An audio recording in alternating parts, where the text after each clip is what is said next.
கோழி ஈரல் மிளகு பிரட்டல். இது பிளைன் ரைஸ், கர்ட் ரைஸுக்கும் அட்டகாசமான சைட் டிஷ். இது 15 to 20 மினிட்ஸ்லேயே நம்ம ரெடி பண்ணிடலாம். எப்படி செய்கிறதுன்னு பார்க்கலாம்.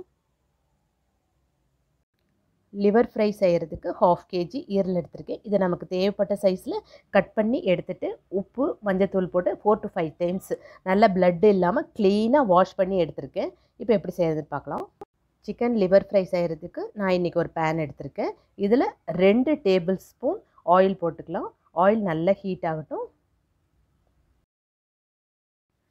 ஆயில் ஹீட் ஆகிடுச்சு. இதில் 1/4 டீஸ்பூன் சோம்பு,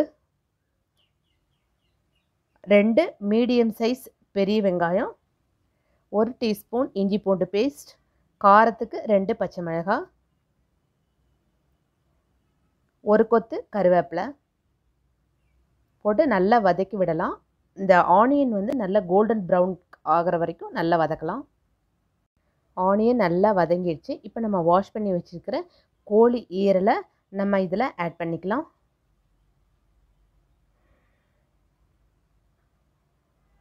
கோழி ஈரலோட இந்த கலர் டார்க் கலர்லேருந்து பொன்னிறமாக மாறுற வரைக்கும் ஒரு 2 நிமிஷம் நல்லா வதக்கி விடலாம். 2 நிமிஷத்தில் ஈரலோட கலரே பாருங்கள் எப்படி சேஞ்ச் ஆகிடுச்சின்னு. இப்போ இதில் 1/4 டீஸ்பூன் மஞ்சத்தூள், தேவையான சால்ட் போட்டு நல்லா வதக்கி விடலாம். இந்த ஆயில்லையே இந்த ஈரல் நல்லா வதங்கி வரட்டும். நல்லா வதங்கிட்டுருக்கு. ஈரல் வேகிறதுக்கு ரொம்ப டைம் எடுக்காது. அதனால் நம்ம கொஞ்சமாக தண்ணி தெளித்து க்ளோஸ் பண்ணி வைக்கலாம். மீடியம் ஃப்ளேம்லேயே ஒரு 10 நிமிஷம் வச்சு குக் பண்ணி விடலாம். அடிக்கடி திறந்து மட்டும் பார்த்துக்கலாம். அப்போ தான் அடி பிடிக்காமல் இருக்கும். 10 மினிட்ஸ் ஆகிடுச்சு. இப்போ ஓப்பன் பண்ணி பார்க்கலாம். இங்கே பாருங்கள் நல்லா வெந்துடுச்சு. கொஞ்சமாக தண்ணி இருக்குது. இப்போ இதை நல்லா நம்ம ஃப்ரை பண்ணலாம்.